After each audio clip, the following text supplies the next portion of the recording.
Hi everyone, welcome to Eco Learning Classes. This is Professor Geeta Mahesh. Dear students, measures taken by government to improve agricultural marketing system.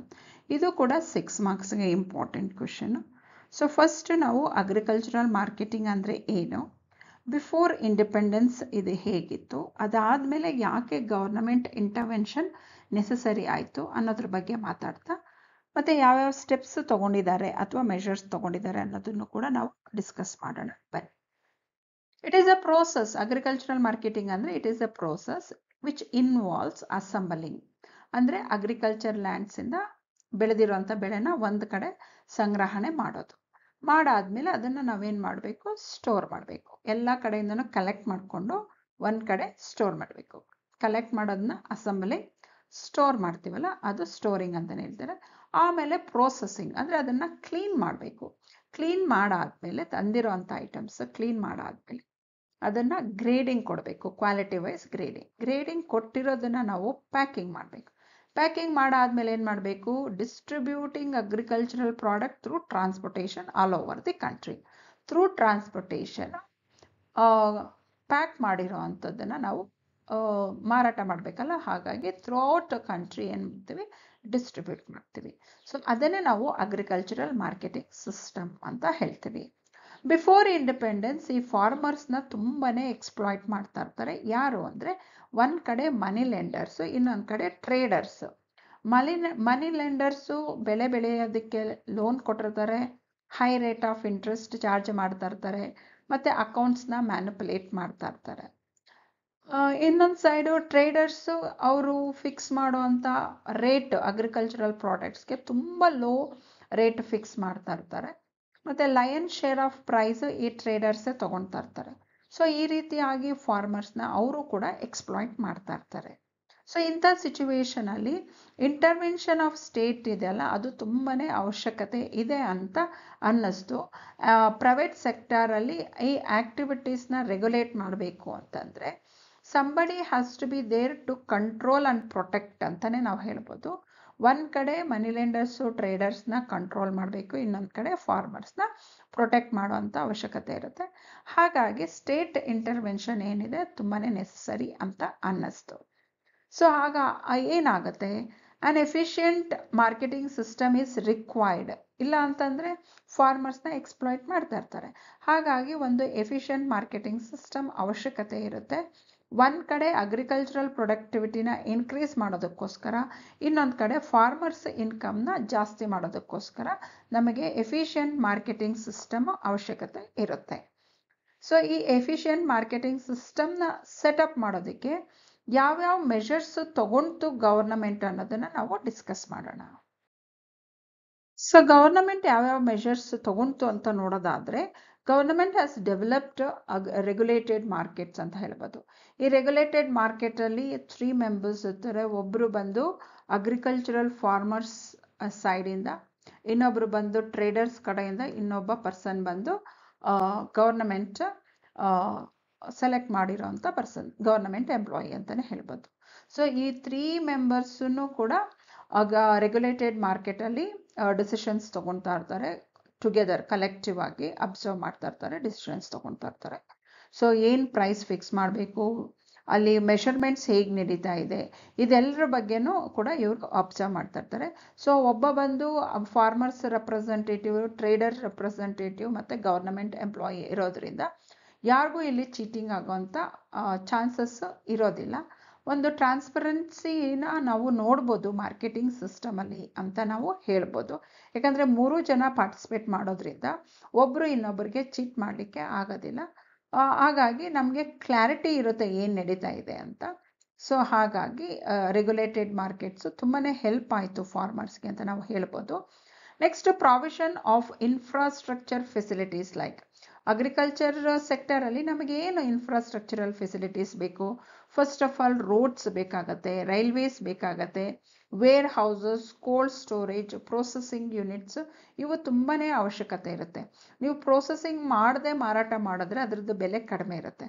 ಅದೇ processing ಮಾಡಿ ಮಾರಾಟ ಮಾಡಿದ್ರೆ ಅದರದ್ದು ಬೆಲೆ ಜಾಸ್ತಿ ಇರುತ್ತೆ. ಹಾಗಾಗಿ ಅವರಿಗೆ ಪ್ರೊಸೆಸಿಂಗ್ ಯೂನಿಟ್ ಬೇಕಾಗಿರುತ್ತೆ. ಸಮ್ಟೈಮ್ಸ್ ಕೆಲವೊಂದು ಪೆರಿಷಬಲ್ ಐಟಮ್ಸ್ ಪ್ರೈಸು ಇವತ್ತು ಕಡಿಮೆ ಇರುತ್ತೆ, ಬಟ್ ಇನ್ನೆರಡು ದಿನ ಆದಮೇಲೆ ಪ್ರೈಸಸ್ ಹೈಕ್ ಆಗೋಂಥ ಚಾನ್ಸಸ್ ಜಾಸ್ತಿ ಇದ್ದಾಗ ಫಾರ್ಮರ್ಸ್ ಕೋಲ್ಡ್ ಸ್ಟೋರೇಜ್ ಇದ್ದರೆ ಅಲ್ಲಿ ಸ್ಟೋರ್ ಮಾಡಿ ಮಾರಾಟ ಮಾಡ್ಕೊಳ್ಬೋದು.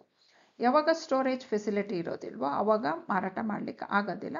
ಬೈ ಫೋರ್ಸ್ ಅವ್ರು ಏನು ಮಾಡ್ತಾರೆ, ಲೋ ಪ್ರೈಸ್ಗೆ ಸೇಲ್ ಮಾಡೋಂಥ ಸಿಚುವೇಶನ್ ಬಂದ್ಬಿಡ್ತಾರೆ. ಹಾಗಾಗಿ ಕೋಲ್ಡ್ ಸ್ಟೋರೇಜ್ ಫೆಸಿಲಿಟಿ ಕೂಡ ಬೇಕಾಗಿರುತ್ತೆ. ಇನ್ನೊಂದು ಬಂದು ವೇರ್ ಹೌಸಸ್ ಬೇಕಾಗಿರುತ್ತೆ. ಬೆಳೆದಿರೋ ಅಂಥ ರೇಷನ್ನ ಅವರು ಪ್ರಿಸರ್ವ್ ಮಾಡಬೇಕು ಅಂದರೆ ಅವ್ರ ಹತ್ರ ಸಫಿಷಿಯಂಟ್ ಜಾಗ ಇಲ್ಲದೆ ಇರೋದ್ರಿಂದ ಅವರು ಹೊಲದಲ್ಲೇ ಮಾರಾಟ ಮಾಡಬೇಕಾಗಿರುತ್ತೆ, ಲ್ಯಾಂಡ್ಸಿಂದನೇ ಡೈರೆಕ್ಟಾಗಿ ಮಾರಾಟ ಮಾಡಬೇಕಾಗತ್ತೆ. ಆವಾಗ ಅವರಿಗೆ ಲೋ ಪ್ರೈಸಸ್ ಸಿಗ್ತಾ ಇರುತ್ತೆ.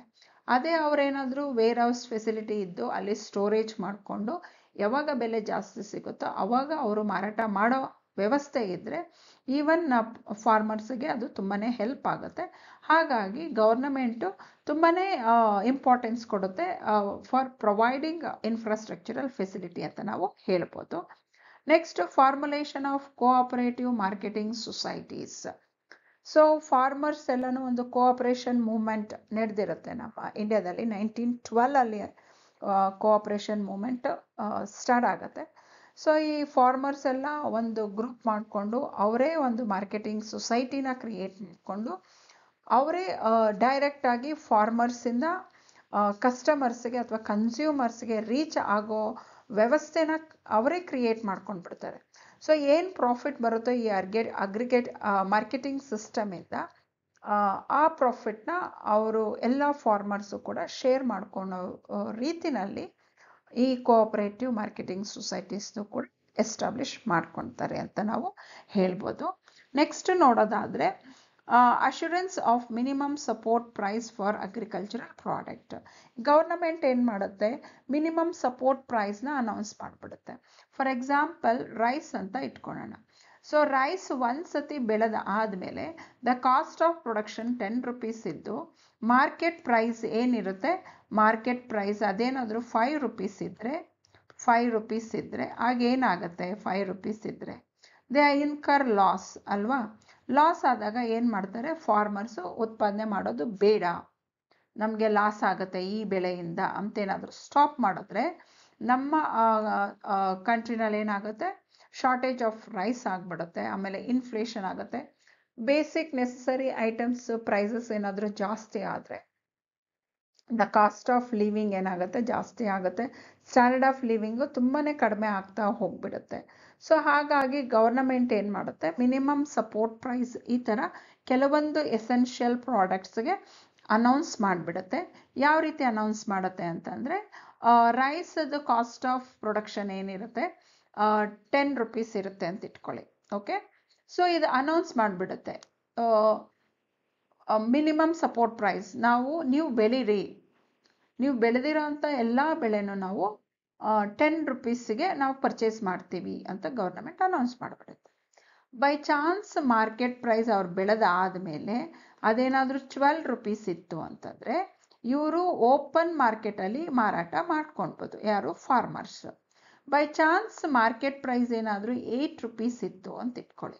ಆಗ ಏನು ಮಾಡುತ್ತೆ, 10 ರೂಪಿ ರೇಟಲ್ಲಿ ಗೌರ್ನಮೆಂಟು ಏನು ಎಕ್ಸಸ್ ಸಪ್ಲೈ ಆಫ್ ರೈಸ್ ಇರುತ್ತೋ ಅದನ್ನೆಲ್ಲ ಗೌರ್ನಮೆಂಟ್ ಪರ್ಚೇಸ್ ಮಾಡುತ್ತೆ. ಅವಾಗ ಏನಾಗುತ್ತೆ, ಸಪ್ಲೈ ಜಾಸ್ತಿ ಇದ್ದಿದ್ದರಿಂದ 8 ರೂಪೀಸ್ ಇತ್ತು, ಈಗ ಸಪ್ಲೈ ಕಡಿಮೆ ಆಗುತ್ತೆ, ಯಾಕಂದರೆ ಗೌರ್ಮೆಂಟ್ ಪರ್ಚೇಸ್ ಮಾಡಿಬಿಡುತ್ತೆ. ಸೊ ಆಗ ಏನಾಗುತ್ತೆ, it is equal to demand ಅನ್ನೋ ಥರ ಆಗುತ್ತೆ.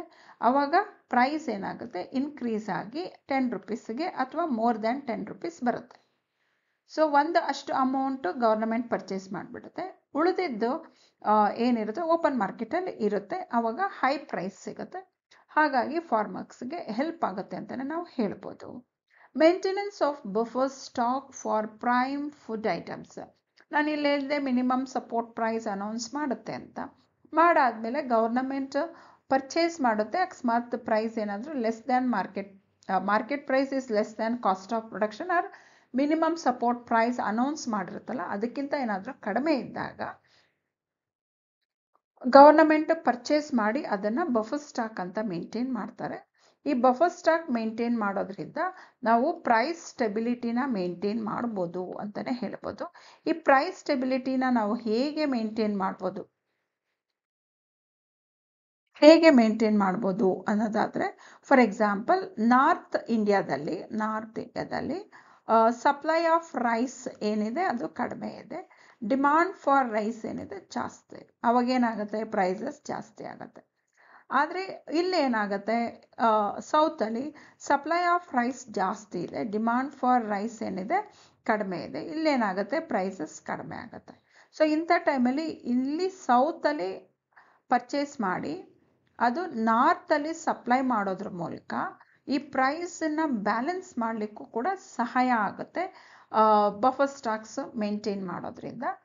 ಬೈ ಚಾನ್ಸ್ ನೆಕ್ಸ್ಟ್ ಇಯರ್ ಏನಾದರೂ ಅಗ್ರಿಕಲ್ಚರಲ್ ಪ್ರೊಡಕ್ಷನ್ ಲಾಸ್ ಡ್ರಾಟಿಂದನೋ ಫ್ಲಡ್ಸಿಂದನೋ ನಾವು ಲಾಸ್ ಆದರೆ ಈ ಪ್ರೈಮ್ ಫುಡ್ ಐಟಮ್ಸ್ನ ಬಫರ್ ಸ್ಟಾಕಲ್ಲಿ ಮೇಂಟೈನ್ ಮಾಡಿರೋದ್ರಿಂದ ಆಗಲೂ ಕೂಡ ನಾವು ಇನ್ಫ್ಲೇಷನ್ ಅಥವಾ ಪ್ರೈಸ್ ಹೈಕ್ ಏನಾಗುತ್ತೋ ಅದು ಮಿನಿಮಲ್ ಆಗೋಗೆ ನಾವು ನೋಡ್ಕೊಳ್ಳಿಕ್ಕೆ ಸಾಧ್ಯ ಆಗುತ್ತೆ. ಅದು ಬಫರ್ ಸ್ಟಾಕಿಂದ ಅಂತ ನಾವು ಹೇಳ್ಬೋದು.